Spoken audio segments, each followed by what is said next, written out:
Mabigat pa rin ngayon sa bulsa ng ilang consumer ang bigas kaya may humihirit na ibalik ang itinakdang price cap o limitasyon sa presyo nito sa merkado. Pero sabi ng Agriculture Department, hindi raw yan kailangan. Alamin kung bakit sa pagtutok ni JP Soriano. Hindi lang sa init ng panahon pinagpapawisan si Eric, kundi maging sa pagbili ng bigas. Lalo kang papawisan. Oh, dahil? Dahil wala nang budget, mahal pa yung bilihin. Wala na. Ang dati kasing 50 pesos na well-milled rice kada kilo, 54 pesos na ngayon.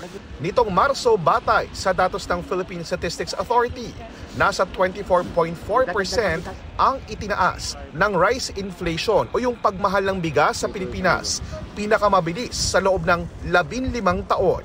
Kaya hirit ni Eric, baka pwede namang ibalik ang price ceiling sa regular at well-milled na bigas. Noong Setyembre, isang buwang epektibo ang price ceiling na 41 pesos sa regular milled rice at 45 pesos sa well-milled rice. Kahit ang mga nagbebenta ng bigas sa mga palengke, sad-sad na raw ang kabuhayan. Mataas ang bagsak sa amin o hindi naman kami pwede mag-adjust sa presyo. Okay sana kung nanatili rin ang presyo, nanatili rin sa amin. Pero sabi ng Department of Agriculture, hindi kailangan ng price cap ngayon dahil bumababa ang presyo ng bigas. May mga mabigat din na epekto yan pagdating ng panahon. Yung presyo ng bigas bumababa from 52 last month, ngayon nasa 50.49. Isa sa mga naging epekto ng El Nino ay ang drought o yung tagtuyot na nakabagal sa produksyon ng palay sa mga magsasaka.